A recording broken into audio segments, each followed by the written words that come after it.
I think that's right. Hey guys, how you guys doing? We're going to do some Eberron artwork this morning for the adventure here. You can see the book cover, Crystals of Mabar.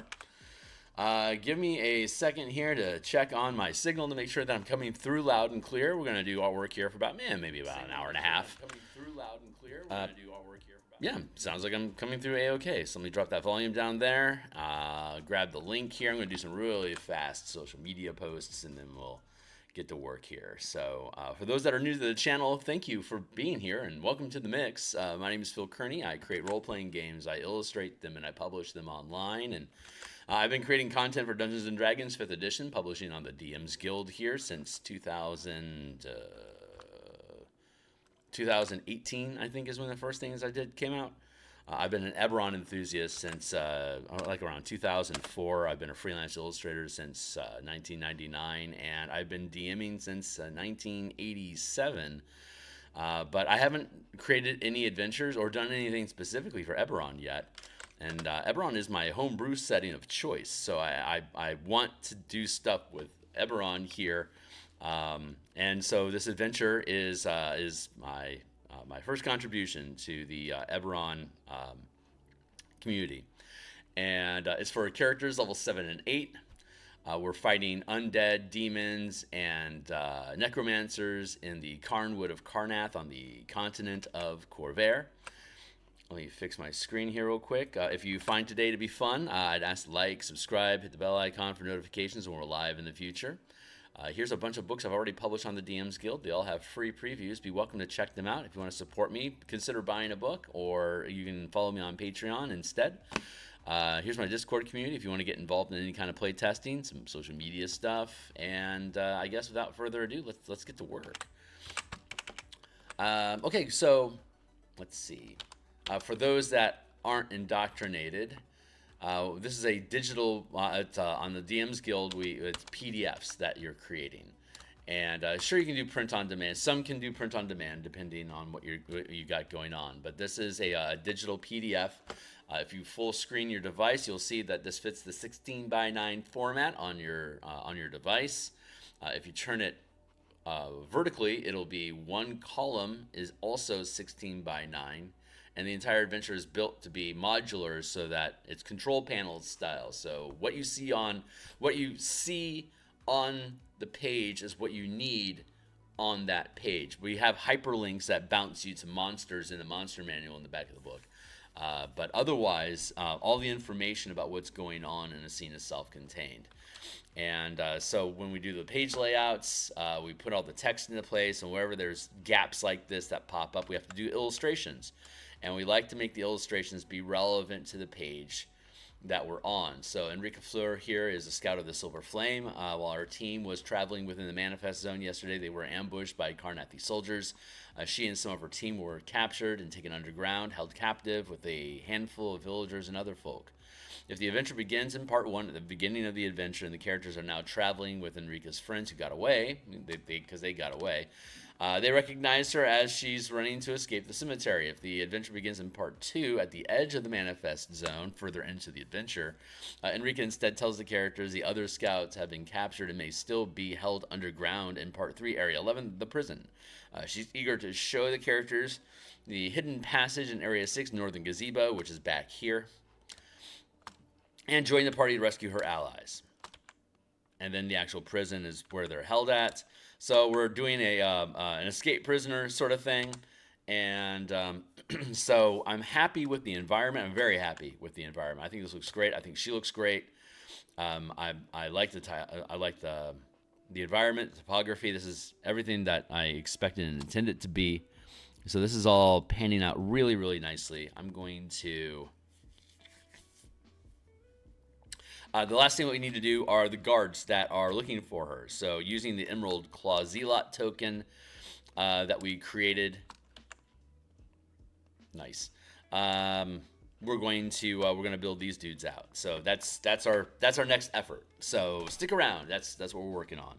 I'm going to grab Ye Old Black, and we have a rough idea what their size is supposed to be. These guys aren't going to be very... I don't think they're going to be very exciting. I'm concerned about that. I want to have... we'll see. We'll see what we can find. So we're going to start off with we're just going to do some blocking. We're just going to do some swirly, sketchy, slarbly stuff to see if I can create poses for these zealots looking for Enrica, to see if I can make them look cool. So just going to create some body postures here. See if I can come up with something neat. Fog, smudge. I'm going to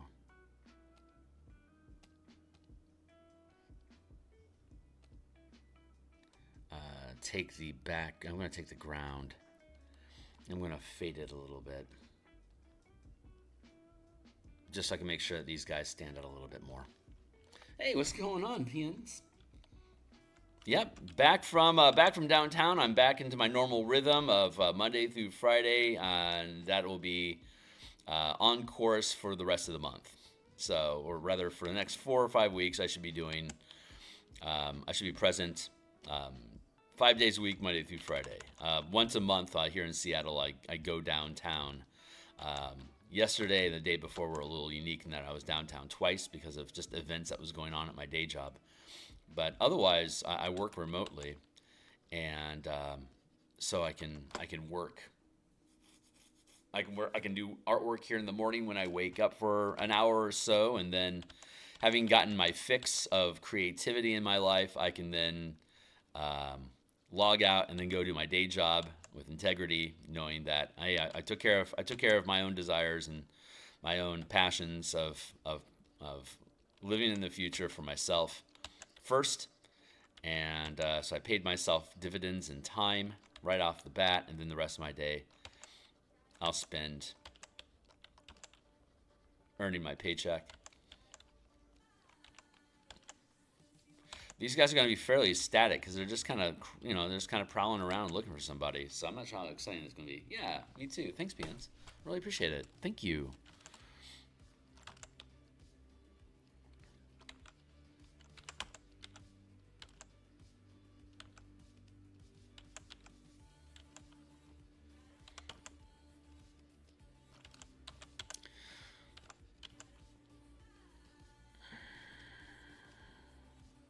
Let's see.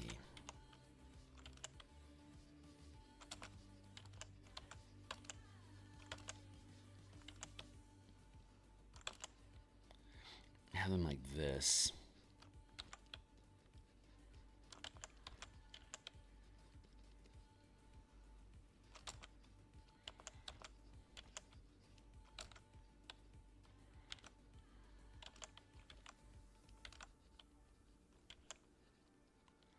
It's in there like that. So far so good. It's not very exciting to pose, but it doesn't need to be.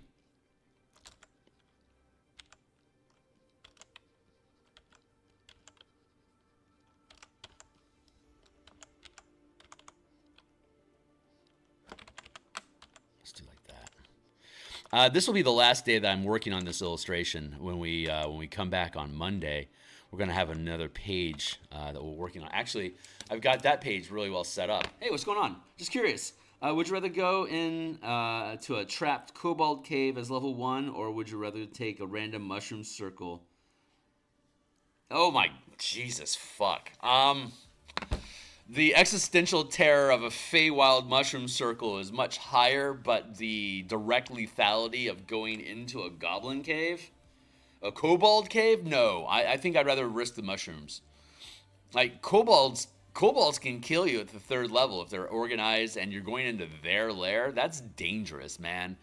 Feywild mushroom circle is also potentially dangerous, but not necessarily lethal. Big difference. This is the next page that we're going to be working on. Where'd my staff go? Oh, we finished that. So these are unique magic items that we have in the game. Bonfire log, a gate seal runestone, image crystal, grappling glaive, magical cooking implements, and the wind vein of fresh air. So we're going to, starting Monday, we're going to finish off this page, and or not necessarily finish it off, but we're going to be doing all the all the stuff for this. But for now, this is where we're at. So let's continue here. Actually, that sizing looks a lot better. Let's put here. So I did those line drawings and setup over this week while we've been working on this piece. That's what I've been doing in my spare time, along with text revisions and blah blah blah.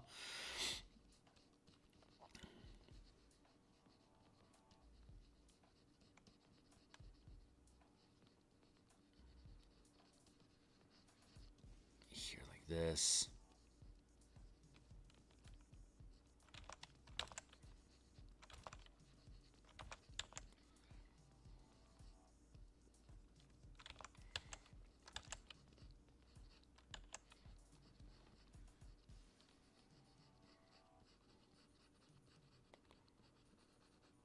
Just put out like that for walking.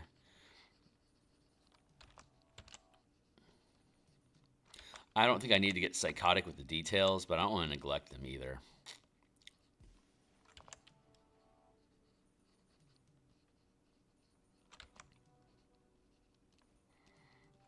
There, we'll do like that. So.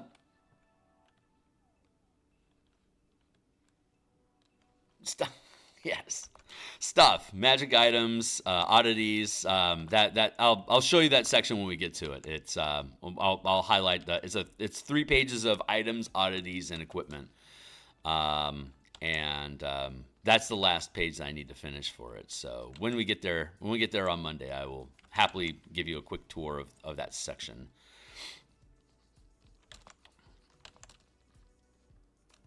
Like that. Here. Hips down to here, knees here, leg down to here. I'm going to put you, I'll eventually put him in a separate layer. Hey, timely timer. Just keep moving forward. What is it? It's 6:50, so I've got an hour. We've got an hour here to play.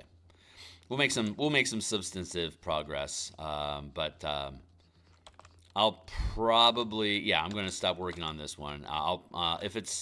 We won't finish in session today, but I feel like the energy for this particular piece is moving on from stream, so I'll just finish it on the weekend. I'm also going to be, we finished the preliminary revisions for the Spelljammer document. To utilize 2024 rules instead of 2014 rules. So I'll be updating. I'll also be working on that. I worked on that after we finished stream last night. I worked on updating the document. It's running incredibly smoothly. So the updates, I'm really happy with them. They are coming along very easily. I suspect I will have that done on Saturday.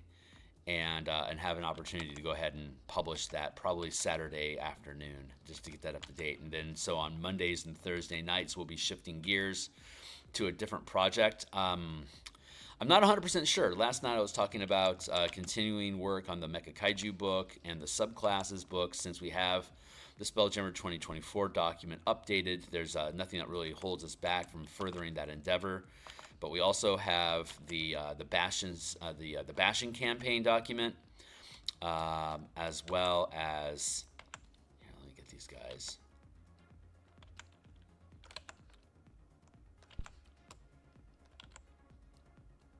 A bit like that. Up there, Snize a snidge. There's also the color mana spell point variant rule system that I want to update for 2024, and that's going to be a pretty significant overhaul. By the way, what do you think of 2025 base building rules? It seems fine enough for average. For casuals that don't really care about high technical details or like continuity or logic. They're fine. They're fine. The Bashing campaign project that I've been working on obviously is designed to deepen those rules and make them more versatile for ongoing campaigns that have geopolitical depth. And want to get really in, like teams that really want to get into base building. I don't think the Bashing campaign is sufficient to really scratch the itch. It's still being compared negatively to MCDM's whatever that book was. I wasn't a fan of MCDM's system, so I don't recommend it, which is why I built my own thing. And then I wanted to use the same language as the Bastion mechanics that Wizards of the Coast published, because it's a demonstration of like how Bastions could have been done differently, and how it could have expanded the scope of a campaign in the world beyond Dungeon Punk. But that's a really heavy lift. I don't blame, quote unquote, I don't blame Wizards of the Coast for not going as deep and hard into base building as I did, but because Wizards' goals are different from mine, even though we are both utilizing the 5e game mechanics. I like showing how you can expand the scope of a campaign and add more mechanical depth to give characters more options. Wizards is more interested in keeping it simple because most of their player base are casuals. So most people that play 5e are casual players. They aren't super, like, they don't spend time thinking about the game unless they're trapped being a DM. They don't spend a lot of time thinking about the campaign or depth. It's just a different vibe, I think, from earlier editions, which is fine. I don't begrudge that at all, but it's not the groups that I grew up playing with were like super into all the different mechanics and world building and geopolitics and expansion and warfare and fleets of ships and all the stuff that I actually build games for is the type of games that like the reason I build books is because the stuff that I put into the games is the stuff that I want to DM for my players. So like when I'm building a book, it's an opportunity for me to actually run a campaign utilizing the mechanics that we're developing, because I think those are cool mechanics and I want to run games with them. So if they don't exist elsewhere, so I got to build the book to create those mechanics to run the game, and then run it, and then figure out what the flaws are at, fix them, and then build the book. You know, playtesting stuff. So, but it's super fun. I love it. Let's get this here and here. This is coming into shape. I'm pretty happy with these people. I think they've got decent momentum. That guy looks a little static, so I'm going to give this a tilt here. I'm seeing text. Give me a second.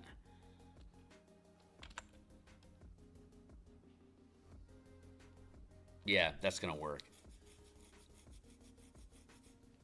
Decent little poses. Let's free transform and give them a bit of a tilt. There we go. This guy here needs to free transform, tilt forward like that a little bit.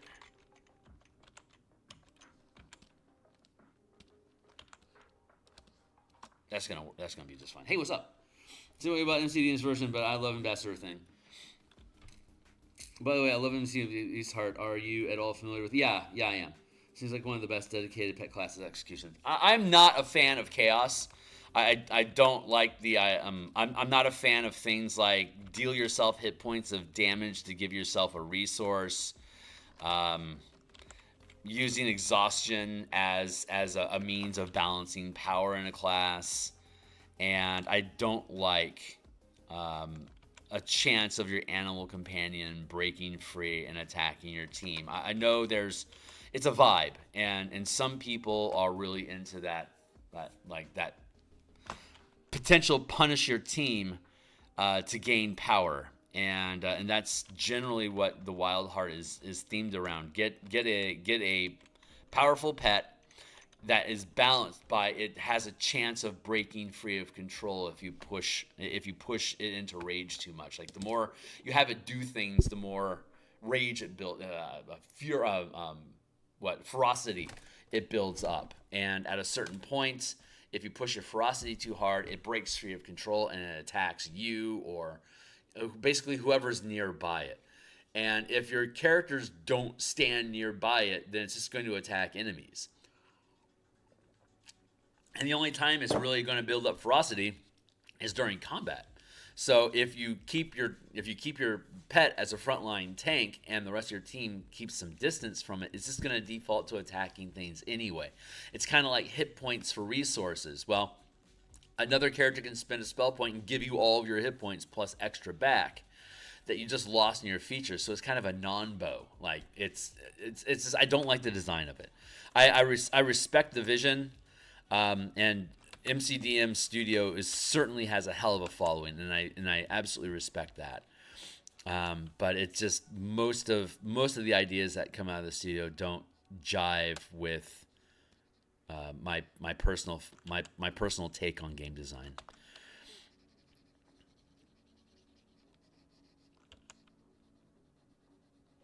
So Bob's your uncle. There you go.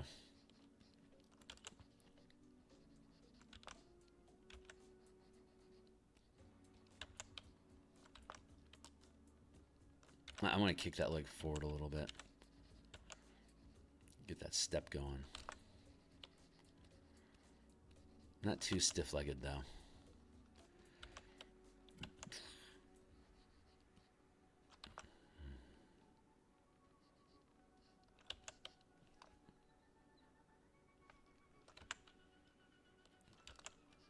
Just like that.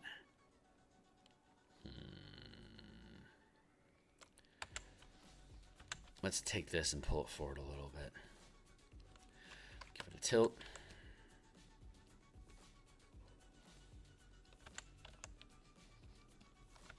And then give this a tilt.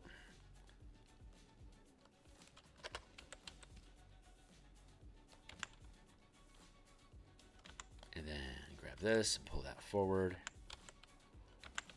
And here we'll go into, let me catch up with you in a second. Skew. There we go. Ugh, that's not perfect. We're gonna have to work on that. So, Frosty is a really easy to manage. From what I have played, that never is a problem unless it's the subclass where you push the frenzy on purpose, and even then it negates the downside more and more with time. Right. That's the point. You design a subsystem that has a downside, and then you neutralize the downside. It's just it's a false constraint.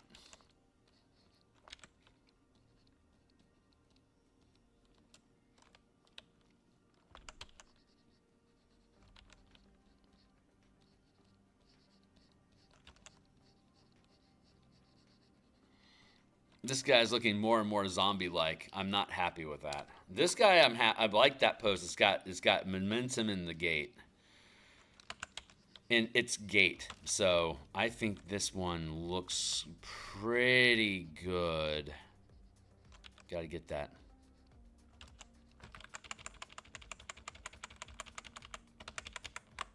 Gotta get that foot right. There. There.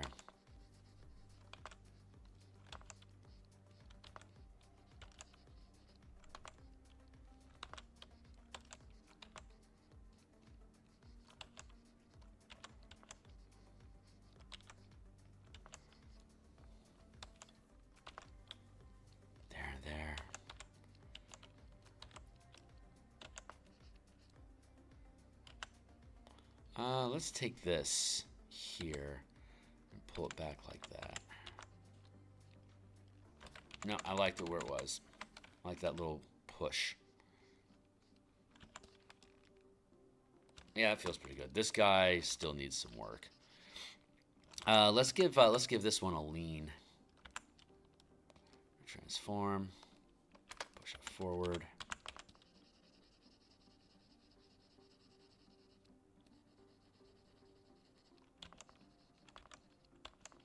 I'm not saying that like the way they do things is wrong necessarily. It's just it's a different vibe. It's a different vibe than the kind of games I like to play. There we go. That's going to look better.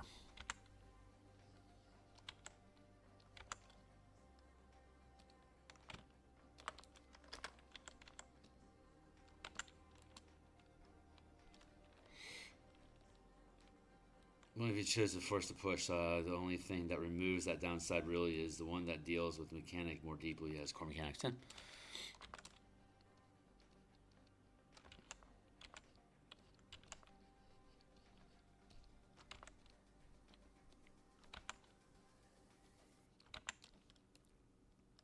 Fair.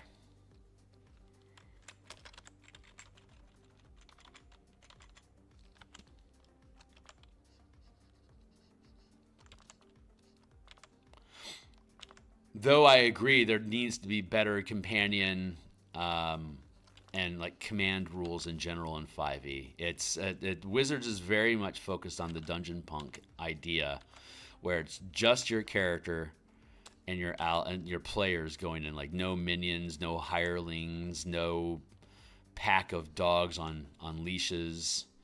Like that's not their philosophy. Like building gangs to go down, NPC gangs to go down into dungeons with you to help carry stuff out and to mitigate damage is a very first, second edition mentality that they stripped away in third edition. But third edition, it was this amazing deck building sort of character game where you would make crazy character combos with the different classes, multi-classing and prestige classing. Like prestige classing was multi-classing.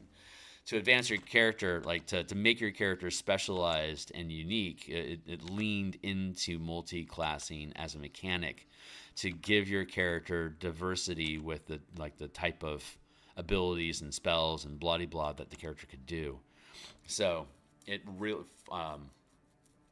3E really leaned into that quote unquote deck building aspect of character creation, and so highlighting individual characters, that dungeon punky sort of feel, made a lot of sense, considering the goals of the games was that character unique distinction. But they stripped that over fourth and then into fifth edition. They kind of stripped that away, and I'm not necessarily a fan, since they're keeping the dungeon punk feel but trying to return to the dungeon punk focus, but return to the feel of like first and second edition, but without the Dominion style of world building and all the bells and whistles that go into like pulling treasure out for XP and stuff like that. It doesn't feel like first or second edition.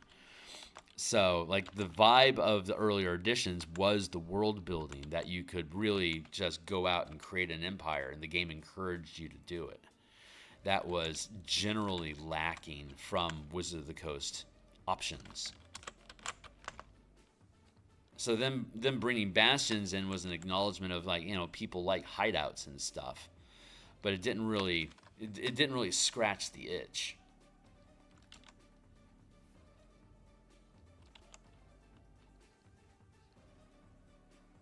Oh, this guy's getting kind of shambly.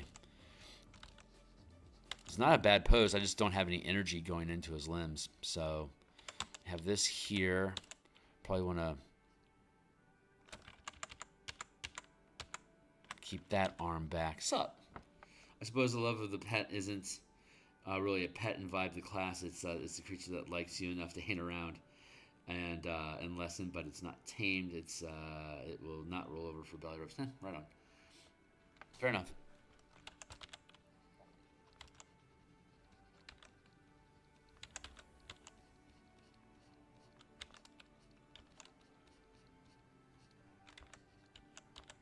This should help here.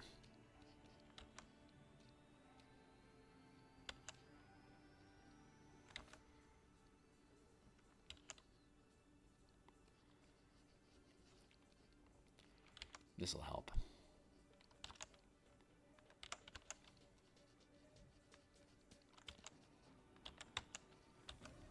Get that torso in place like that.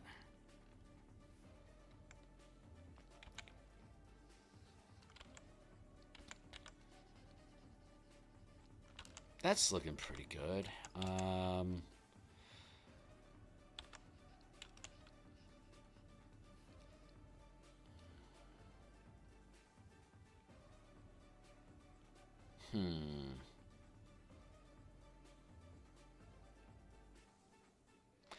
I'm thinking.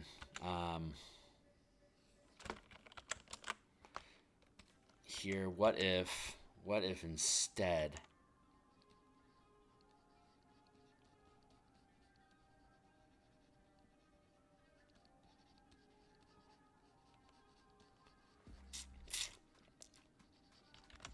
Give this guy a more dynamic pose like this.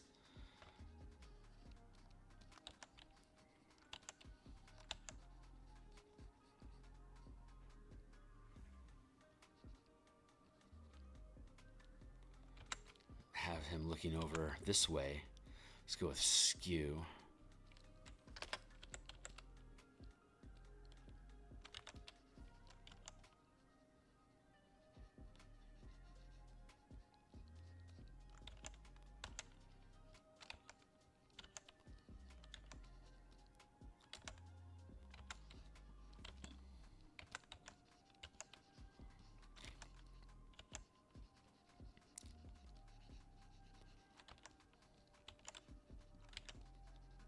More like this guy senses something.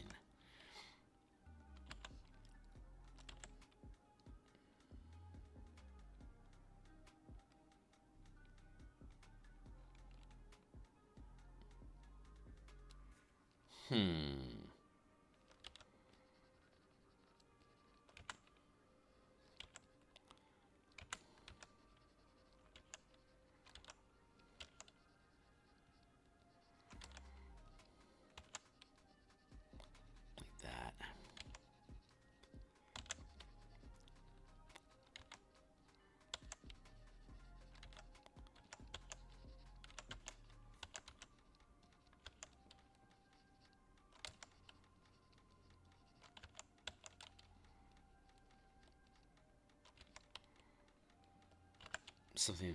I don't know. Yeah. I love proper world for Karator. Oh my god, yeah. Karator was fun, man. I really enjoyed Oriental Adventures from 2nd edition. It was super cool. It really leaned into. It was far more aligned with court and politics type stuff. There was you got minions, you got followers as early as 4th level. It had a really cool build your own martial arts system that was pretty interesting. It was actually really well balanced. It was frustrating when I was using it how balanced it was. It's like I want to over tweak this thing, but I couldn't unless I broke the rules, or like homebrewed it to be more powerful. But as it was unto itself, it was pretty well balanced. It was like you get 4 slots to build your martial arts, and you could up the damage, but that would leave less room for maneuvers, or you could have a whole bunch of maneuvers, but the damage would stay low. You could increase the number of attacks that you had, but you would have to sacrifice damage and maneuvers to do that. You had a total of 6 slots, and so damage would fill a slot, maneuvers would fill a few, maneuver, damage, and attacks. Those are your base 3, and then you had 3 more, basically 3 more slots to up the damage or up the attacks or up the maneuvers to be able to diversify the class, and then that would be your martial art, which was pretty cool. It was a nifty little system. I'm not this. This one feels good. This one. I guess this arm should be forward. This arm should be back, but you're not going to see it because it's back. And then this arm was forward here. But it's going to be more casual than that because these guys aren't trucking hard or nothing. Sorry, walking physics. It's tricky sometimes.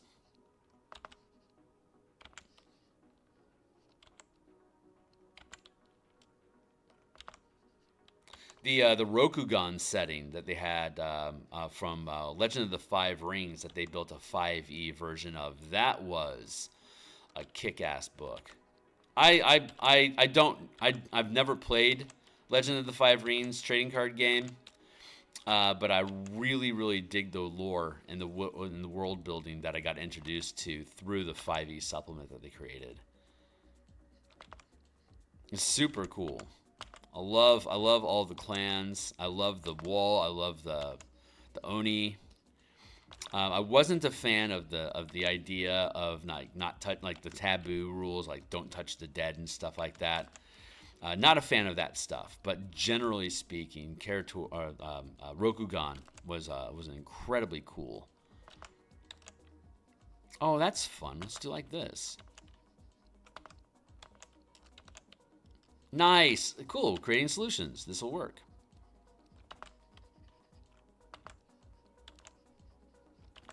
Found it.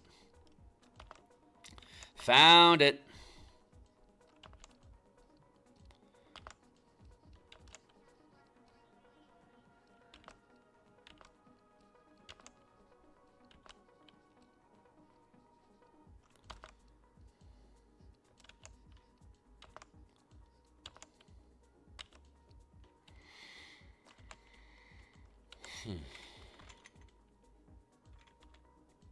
There we go. Okay, that's gonna work. That's the poses that we're looking for.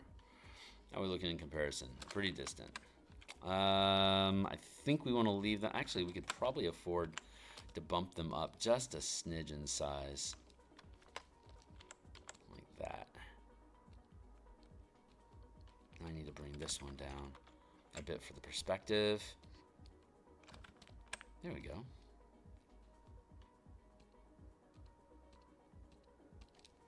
Get rid of that. What's up? Hey, Gabby. Yeah, it's good to see you, Gab. For all the Drawn Caricature was not any more controversy or incursion or inaccurate than Base Forgotten Realms or what many anime weebs try to push out as World PDF. Yeah, I agree. It's honestly depressing how well done Pathfinder World books are right now in comparison to just pure 99% system agnostic lore goods. Oh, no kidding. Right on. Respect. Big respect. Those look good. How much can I just lift?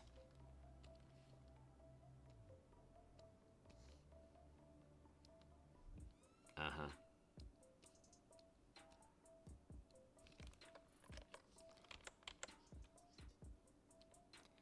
Not bad. Okay, well, we have a decent working model here for us to build with. So I guess now that we have the basic sketches down for these dudes, we'll start working on. I'm going to actually increase the size of this. Push it up a bit there. Let's see. I'm going to take a sip of water here. Reflect. Contemplate our next move.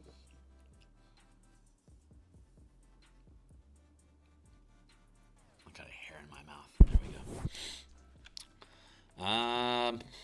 Let's see. How do I want to do? Let's take this. Drop the opacity on them a bit. And we'll go front and back. And reference.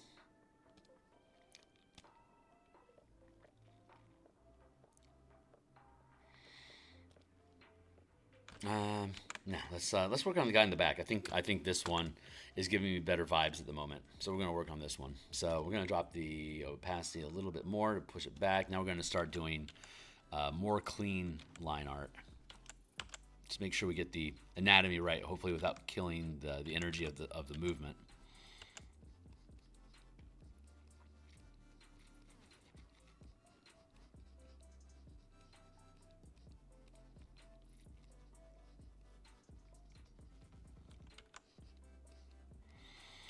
There, clavicle across here to here.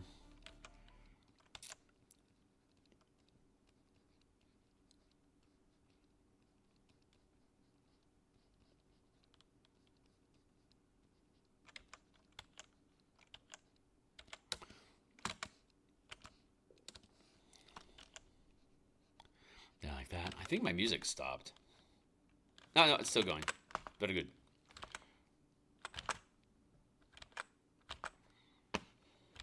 I'm going to take this and drag that down a little bit. Oh, there we go. There we go. And here, we got our hip in here like that. Ball socket joint. Push that back. Leg down here. leg like that. There we go. So we're just going to we're going to clean up the anatomy a little bit. We'll end up using this reference character here to be able to fill in these pieces. I think she turned out really good. I like the environment overall. We'll have another layer of fog that we're going to need to add in at some point, but we'll worry about adding in the extra layer of fog once we get the characters filled in here like that.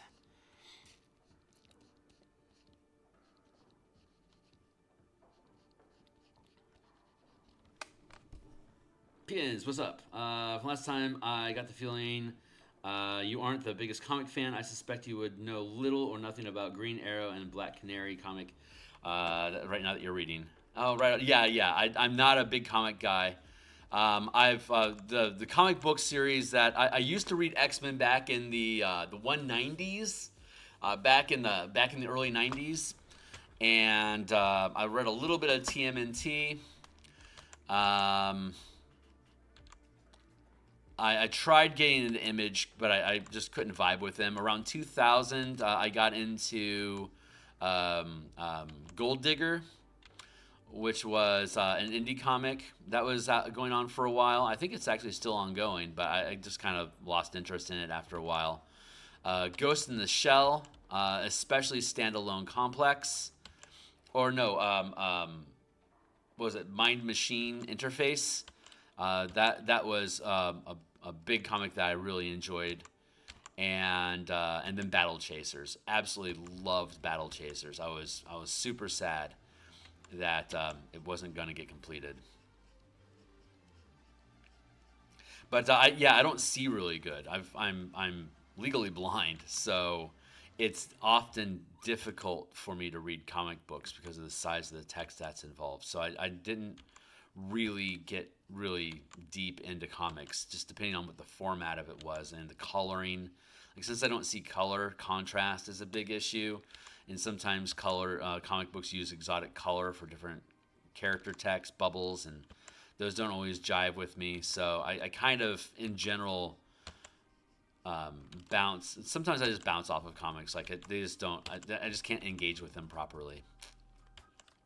Obviously, in the digital arena now, it makes it easier, but they lost me when I was a kid. Like, I couldn't jive properly with them as a kid. So as an adult, I didn't continue with it. But yeah, old X-Men was a lot of fun. Lobo, I was a big Lobo fan as well. Can't forget the main man.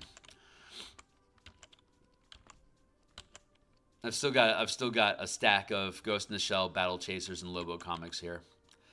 I like the old. I really kind of miss the old '90s X-Men. They were really fun. There was so much shit going on all the time. It was really fun. The art was really good in the '90s. It was before all the hand drawing, before they got into I want to say, like 2004, 2005. They were still having color saturation issues in overly developed like Photoshop painting. They hadn't figured out the color layering quite right, so sometimes it looked a little washed out. Like, the color wasn't as vibrant as it could have been, but instead of fixing it, they just kind of let stuff get published anyway. It's like, that just doesn't feel right.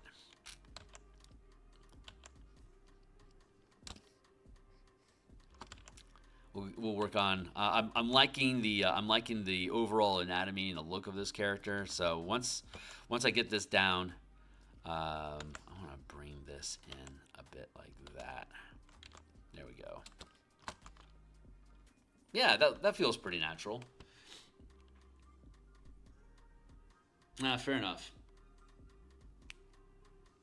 No kidding. I'll check it out.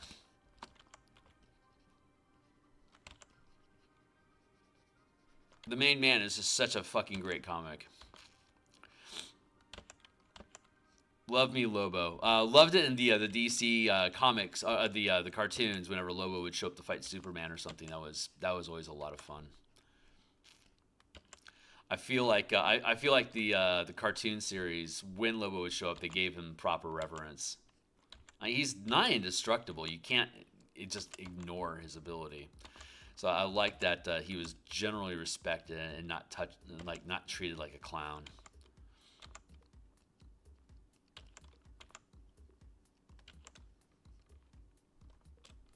Okay, that's got.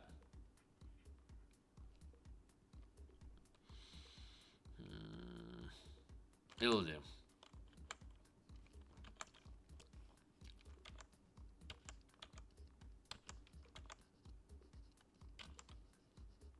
I love those late '90s Batman series and Superman. Those were good cartoons.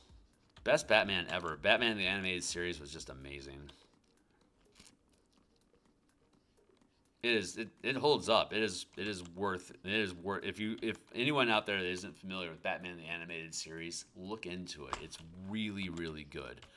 Mark Hamill as the Joker is just as defining as Heath Ledger.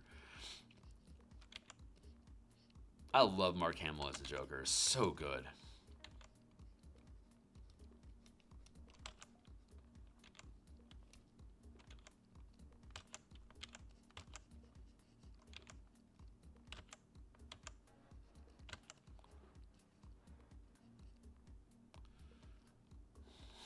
Let's put a crook in his arm. Like this.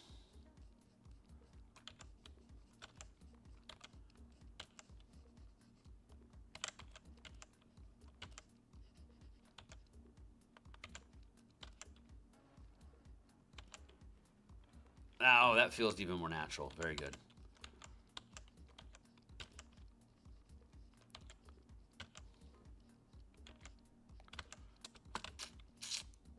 Yeah. We've got the draping going on here. That's perfect. That's really good. I feel like this lower torso bit here, though, could be a bit bigger. Or pushed down a little bit, maybe. Like that. There we go.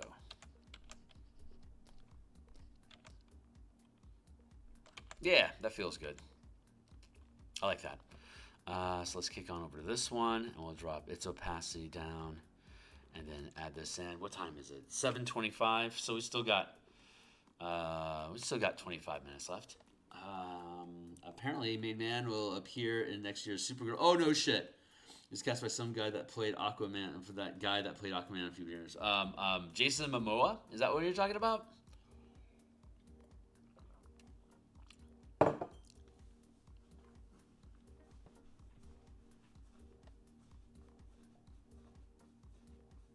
I could see Momoa doing Lobo real easily. That really easily. Proper. He's got the right body type. He's got a real good dark. He's got like dark features. He'd be fucking great for Lobo. It's a little weird that he's hopping from Aquaman to Lobo. It kind of pulls you out of the immersion, but it's a good fit. I'll tell you what was a fucking great. Channing Tatum as Gambit in the third Deadpool movie. Fucking perfect. I would love to see a Channing Tatum movie of Gambit. Like, I am 100% sold on that. Natural fit. He was so good. It was so good.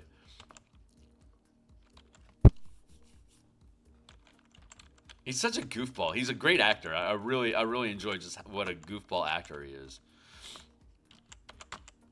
And I don't think you can really take Gambit. Like, I don't think you put Gambit into a serious into a serious movie. He feels very tongue-in-cheek to me. He's kind of cliche, tropey in general. So I think he works really. I mean, Tatum is kind of a goofball, kind of a goofball actor in my opinion. So I think that's a really good fit. But yeah, I'll check out Momoa as Lobo. I got no complaints about that at all. I think Momoa makes Momoa to Lobo makes like 10 times more sense than say Scarlett Johansson as Major Katsuragi from Ghost in the Shell. Like, casting is everything, man. I wish Ghost in the Shell wasn't used as a placating money grab. I wish they had given it more reverence and allowed more Japanese influence to control that production, because GITS is just, I absolutely love the depth of Ghost in the Shell's world building. It is amazing. And it's a shame when you take something that's like so steeped in lore and give it trite service, as Hollywood will often do with big IPs that they get their mitts on. I feel like I'm going to want to pull this forward a little bit. Yeah, that feels pretty good. Man, I'm legit okay. I was not excited about Supergirl, but if Lobo's going to be in it, maybe more than a cameo, but whatever, I'll take it, man. I will now throw money at that. I'll throw money at anything that puts Lobo in it.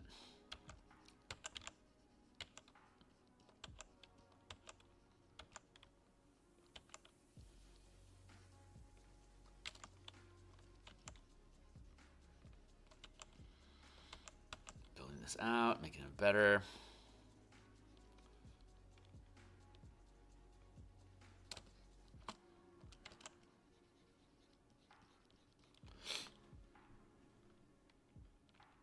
Was he was made? Yeah, no kidding.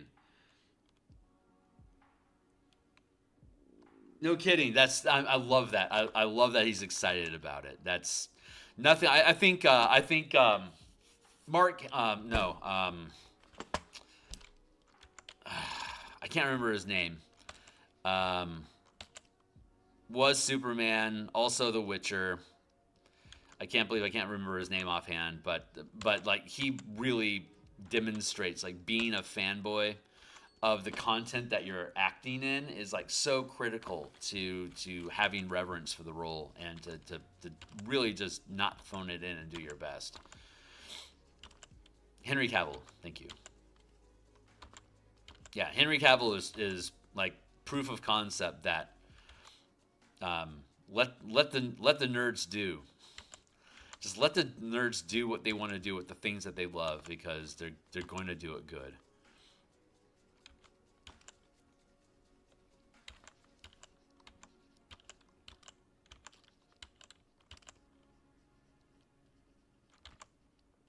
Here, and then we'll bring this in here like that.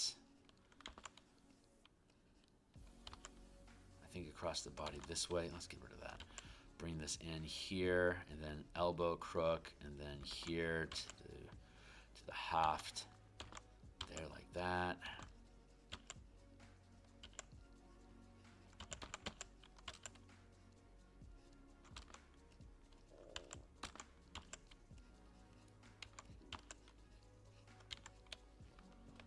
Yeah.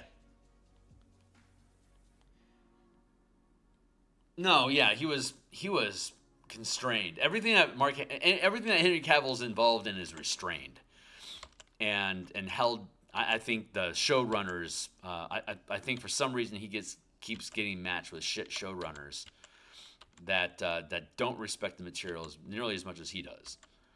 I'm hoping that if Warhammer 40K continues to move forward with Cavill's involvement, it'll end up being very strong, but I have low hopes.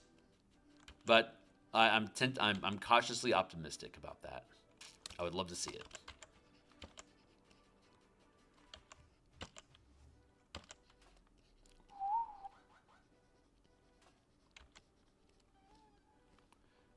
How are we doing? We're doing okay. Head's too big. My spoon's too big.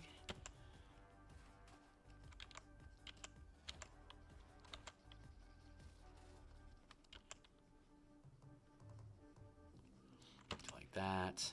Again, keeping the energy, going from a sketch to line art. There's potential loss of energy and gesture and momentum. The lack of accuracy in body anatomy will often create kind of like in Looney Tune comics, how they'll like stretch the image to get the character. They'll deform the character slightly to get more expression and movement out of them. It works great for animation because you're just flowing through a bunch of frames, cycling through 16 to 32 frames per second.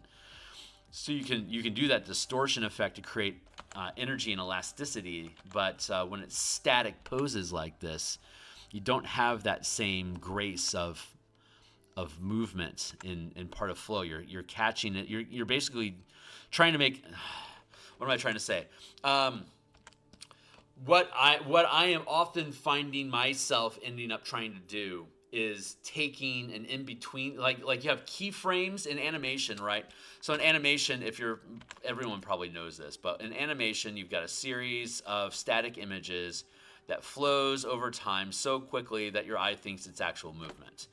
And you'll have like a keyframe here, and then you'll have a keyframe here, and then you'll have more pages off like this. And like these are called in-betweens or tweening, where you've got these keyframes look good. They're good, just standalone illustrations. They are good. But all of the movements and energy of animation comes from the tweens. So you have to be able to transition from this keyframe to this keyframe with a flow of movement that feels good getting through these tweens. What I find I try to do as an illustrator is use these tweens as the keyframe. And that's not the way that you're supposed. That's not a good solution. I've attempted it for years and it doesn't work. You have to. Illustrations are keyframes. That is all they are meant to be. So, but I keep trying to catch things in this in between state, and it ends up killing a lot of the energy of the pieces that I try to do, because I'm trying to catch an energy, but the energy is too subtle to actually drive energy through the piece. So posture, posing, positioning, angling, movement, these are all things that I am attempting to further develop as an illustrator. It's a ongoing battle between static and energy in my pieces. So that's my own personal struggle and evolution as an artist. So share that with you there, Har. But I think that is starting to look okay. But being aware of it helps own it. So like angles and momentum and stuff is all important. I want to actually skew this a touch to get that forward movement going a little bit more. Because when you're walking, you're just falling and catching yourself with each step from it, actually, face planting. Which is why when you catch up somebody's feet while they're walking, they trip and fall. Because they're already in a state of falling. They're just disrupting that fall with their next step.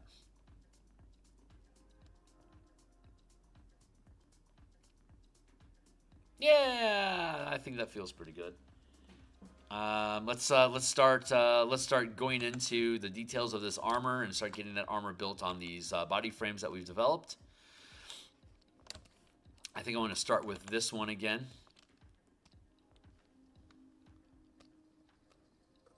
Drop that down. I'm going to actually duplicate this layer.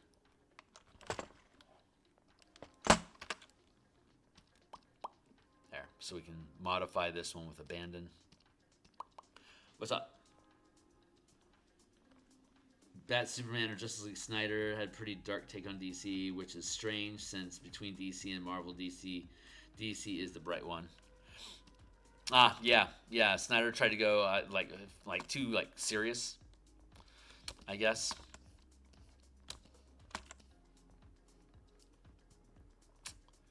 How are we gonna do this? We'll do it like that. Let's conceal that one for now. I'll leave this one in place here. And let's start building.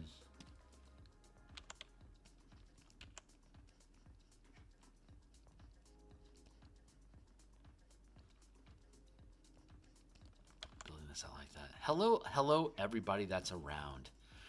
You know, it's this most of what I do with my stream is slow art like this, like all the.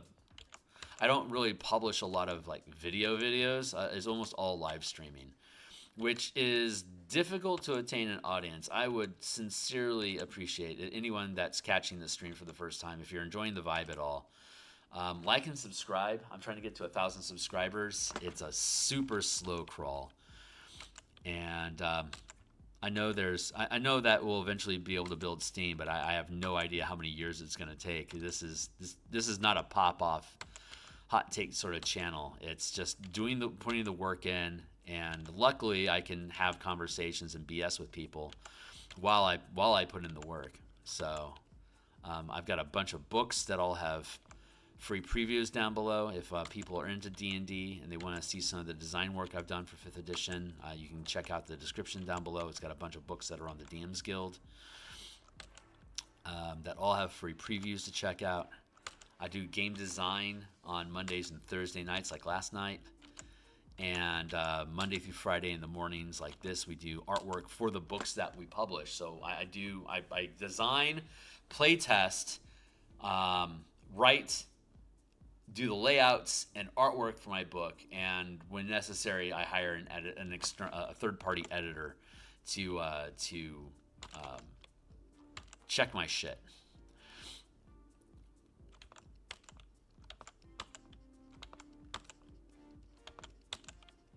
And one of the things that I'd like to make some time for is to is to get a Spotify account going and merge that in with Patreon and start putting stock art on there.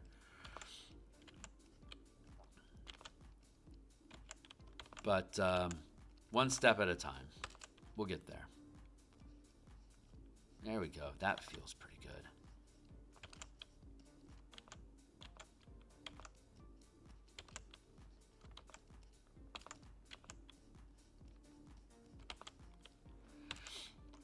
I don't really have interest in YouTubing as like revenue. I mean, if I make money off of advertising, whatever, I'm tempted just to turn off advertising altogether for my stuff. But more than anything, I want to stream on YouTube just so people can see what the hell I'm doing. As an indie publisher, it's really difficult to get attention to the things that you're building, and being able to create the art for the books that I create is an opportunity basically for me just to brag up and talk shop about the ideas that I like. And ultimately, I'd like to get into a place where I'm operating independently from Wizards of the Coast, doing my own IPs, my own ideas, and but I'd love to have a large enough audience built on YouTube that, like, if I build something with enough people that are interested in the type of work that I do, that it kind of creates momentum for the stuff that I'm building. Like, this is my best marketing idea that I have so far for this stuff that I do. Is little indies like me can't really afford like much of a marketing, like an advertising, like an actual formal marketing advertising budget. So being able to go on stream and show off what it is that I'm doing is basically like proof of concept and a plea of support. So this is me pleading for support. Cheers. But subscribing is sufficient. If you fall in love with my design work and want to support me monetarily that way, then God bless you, and let me earn it. Let me earn it.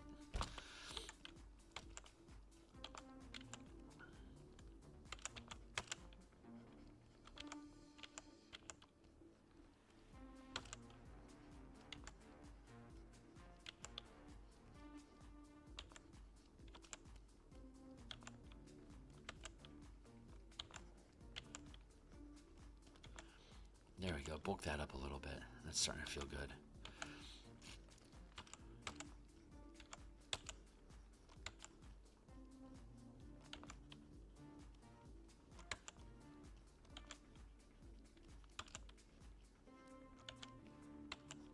There we go.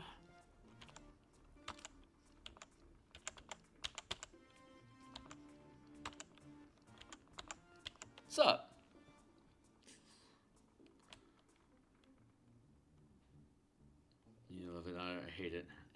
doors. Social media, love it or hate it, opens doors for indies. Yeah.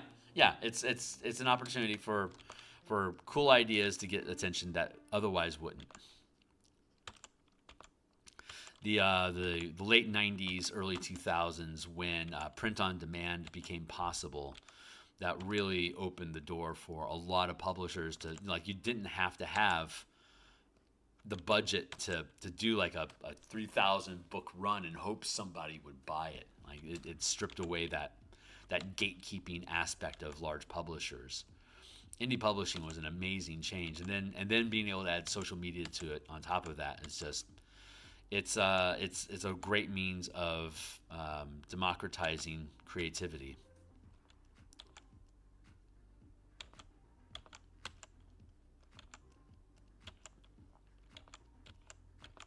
And so, as is appropriate, the stuff that resonates with people the most that they like is going to naturally just rise to the top, regardless of its backing.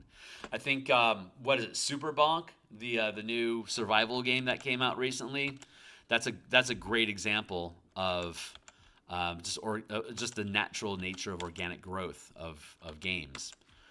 And role-playing games, ttrpgs, tabletop stuff, PDFs and stuff like this, it's a far smaller market than what video games are, but it has the same sort of indie vibe to it, or it can anyway. That feels right, but these shoulders feel constrained. I'm gonna open that up a little bit more here, like that, and I'm gonna have to end up making these legs bigger. Like just the bulk of the frame is expanding the size of the character. I don't know if those words make any sense. Like that. Build that up like this. Build that out like that. This is a token that here I'll show you real quick.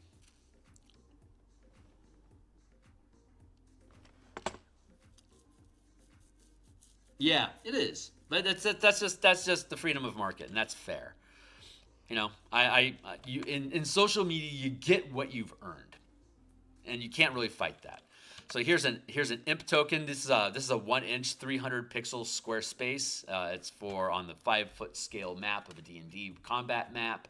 Creatures fit in 5-foot square increments. So this imp is tiny size. It fits in a 5-foot square. Here's Captain Carl Forless, leader of the Red Wolves. Here's a lab assistant. Here's another lab assistant. Here is a Red Wolf mercenary using the grappling glaive that we developed. Emerald Claw Zealot. This is the Houndsman, one of the NPC leaders. This is Karen the Enchantress, another leader. What else we got in here? That's that stack. Yeah, so you can see here again, just looking at this like as a combat token, like if you're going to fight Emerald Claw Zealots, this is the token that I provide for you to insert that. So it's a generic soldier. They got a number of cantrips, like dissonant, dissonant whispers. Was it cold? Ray of frost, shocking grasp, and then a flail and armor. There you go. That's where this is coming from. So I make tokens for the character, for the creatures, and then I use those tokens for reference when I do illustrations like this to drop them in using my own language that I created to have that connectivity, which is a huge advantage to be able to be your own artist in producing RPG stuff. It's just it takes time, but again, me just the thing about art is that it's really lonely, and it's incredibly time intensive, and very there's not often like a lot of rewards that go along with it. People post on social media the art that they're doing because they're looking for some form of praise or emotional reward for the works that we do. Because just building the art, like if I just did 1,000 paintings and just threw them in the garage, what am I really doing? I'm just doing it for myself. That's a hobby, and that's fine. But if you're trying to, like, this is a side hustle for me. Like, this supplements my income. So like, I want to see that advance. And, you know, if I get fired from my day job, God willing, I don't. But if I did, it'd be nice that I'd be able to continue building momentum on this to be able to build up an alternate solution for myself. But it's gotta, the amount of time that you spend on art is basically a very isolated task. Social media like this opens this up so that artists like myself that get terminally lonely in the art process have an opportunity to interact with people, even if it is a somewhat parasocial relationship with you guys in chat. It's still an opportunity for me to break the isolation. The isolation is a major threat to art. A lot of people can't hang in the amount of time it takes to produce good art because they need some sort of gratification or justification for the work that they're putting into it, and they want peer or social praise from the effort that they put in, whether it deserves it or not. There's people post their art for a hope of recognition and acknowledgement, which is often the only emotional kick you need to be able to do it again. And that'll push you through piece after piece after piece to be able to do that. In my circumstance here, I can do art here on stream and just talk shit with folks and whatever. And you know, eventually this book will publish. And for folks that are interested in the stuff that I've done, maybe they'll buy the book because they want to support my art. Maybe they'll buy the book because they're legitimately interested in role-playing games. But it's an opportunity for me to reach out and connect with people during the process so that I don't burn out alone in isolation. That is a massive risk. That if I toil away for 2 years building something and then I post it on social media and it's gone in a flash, that's basically erasing 2 years of my life. It's being able to share the progress and where we're at with it and advancing like that is a massive form of acknowledgement for me, just to be able to have folks tag in and just hang out with me for a while like this. This is incredibly nourishing to my heart to be able to sustain the energy that I need to be able to produce these things. And at the end of it, we have a cool book. You know, whether you're a D&D enthusiast or not, you'll be able to flip through it and see the artwork at least, whether you buy it or not. And if you're just here for the art, then I don't recommend you necessarily buy the books. But if you look down below, you can look at the free preview PDFs of all the books I've created, because they're just absolutely steeped in other artwork that I've produced. And you are most invited to go and do so.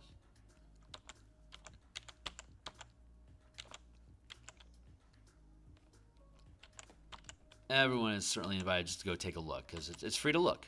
It's free to look, whether you're a D&D enthusiast or not. If you like the artwork, you are welcome to check it out.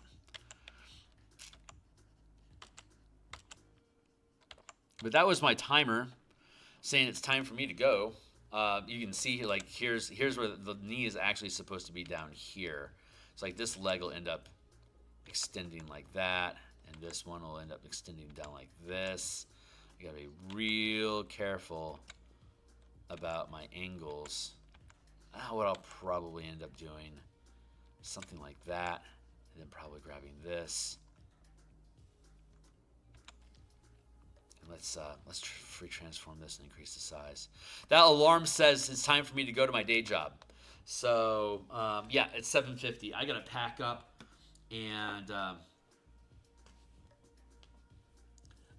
So they're one-slingers, at best using Eberron terms. Cantrips aren't exactly rare in Eberron civilized. Granted, the example is given. These are members of the cult of the Emerald Claw, which are necromancers in general. So basically, these are just basically like mercenary stat blocks that took the magic initiate feat to pick up cantrips so they could spam distance spells. That's the easiest way to resolve it. But their main weapon is a flail. So flail when they're up close, cantrips of various sorts like Ray of Frost to slow you down so they can catch up with you, Toll the Dead for saving throw effects to disrupt concentration, and Shocking Grasp so that you can't get opportunity attacks against them while they're maneuvering. Those are three good tactical cantrips to pick up for combat. So Yeah, I'm liking this pose. This guy's actually I'm getting the gait down. He has the energy of walking.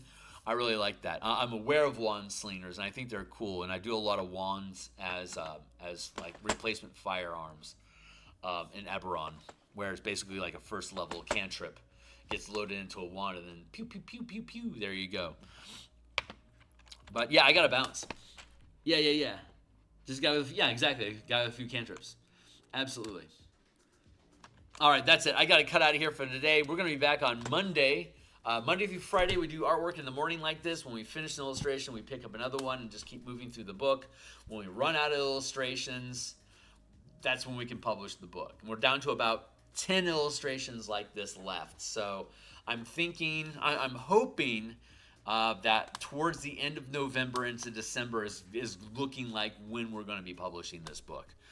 It might be January, but I mean, we are really, really getting close to being done. So, so I'll be back on Monday morning to continue. We're going to work on another illustration on Monday morning. We're going to work on unique magic items that are in this adventure.